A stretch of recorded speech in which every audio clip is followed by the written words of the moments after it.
네, 김영진입니다.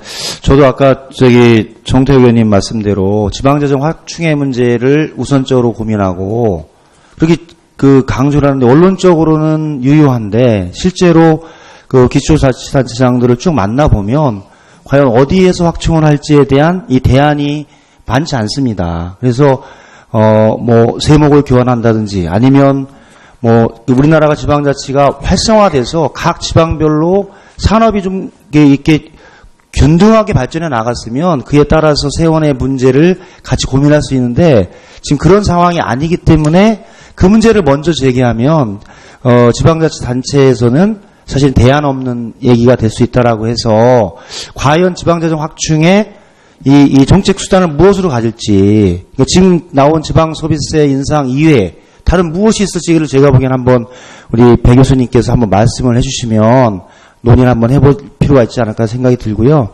두 번째는 우리 이원희 교수님께 이제 2005년 지방교부세 지금 의결은 했지만 행자부에서도 준 것처럼 2008년 이후에 중앙사무, 그러니까 사회복지사무에서 기초연금, 장애인연금, 기초생보, 양육수당, 영유아 부용료로 해서 전체적으로 6조 7천억 정도가 늘었는데 지원한 금액이 한 4조 정도 돼서 실제로 부족한 부분들이 한 2조 5천억 정도가 부족하다라고 이 통계 자료에 있는 상황에서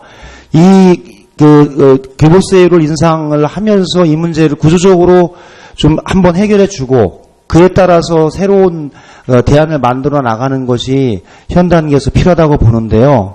그 수준을 어느 정도로 한번 보는지 현재 1% 2% 얘기가 되고 있는데 거기에 대한 좀 의견을 주셨으면 좋겠습니다. 그리고 세 번째는 저도 이제 저번에 행자부에서 말씀드렸지만 교부세를 나눠주는데 실제로 전체적으로 보면 매년 증가되는 비율이 물가 상승률 기반해서 1.5%에서 2% 상승을 하는데 16개 항목에 수백 개 변수를 넣어가지고 공식을 내는데 결론으로 나온 것은 별 차이가 없습니다. 그럼 그런 경우라면 덩어리로 1.5%에서 2.5% 물가 상승률에 여러 가지 인구 변수의 부분적인 것만 해서 지방에 주면 그것을 가지고 지방에서 자율적으로 쓰게끔 이게 좀 해주면 더 지방자치단체를 운영하는 곳의 입장하에서는 필요에 따라서 적재적소에 더 많은 더 좋게 예산을 쓸 수 있지 않을까라는 생각이 들어서 그 부분에 대한 의견을 좀 여쭙고 싶습니다.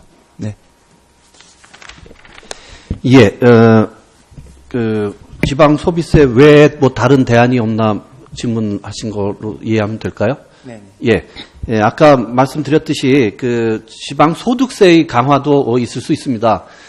지금 현재 소득세, 법인세 등의 10%를 지방 소득세로 하고 있는데 이것을 좀 더 강화시키는 방안은 우리가 생각할 수 있고요. 물론 이 경우 역시 우려하시듯이 지역 간 편차가 좀 많을 수 있습니다. 이 경우 우리가 기술적으로 비례세를 적용을 한다든지 등의 방법으로 상당 부분을 지역 간 비형평성을 완화시킬 수가 있고요.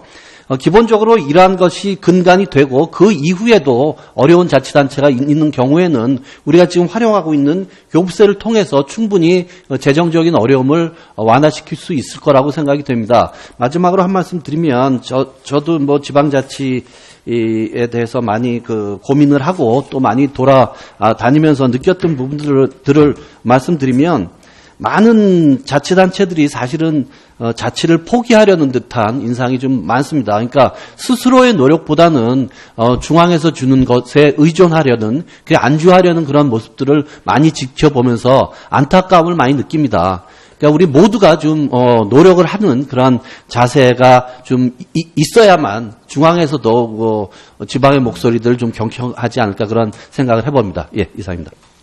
네, 그동안 우리 법정 교부율이 인상될 때는 기존에 있던 다른 예컨대 분권 교부세가 통합을 된다든가 그런 것이 사실 순정이라는 측면은 쉽지 않았습니다. 그런데 이번에 우리 국회에서 지방 법정 교부율을 인상시키는 상당히 중요한 저는 의미가 있을 텐데 저는 오늘 만약에 법정 교부율이 인상되면 색다른 모습이 나타날 거라고 생각합니다. 첫 번째가 기재부가 기준 재정 수요가 맞느냐, 행자부가 기준 재정 수요를 부풀려 놓고 부족하다고 하는 거 아니냐.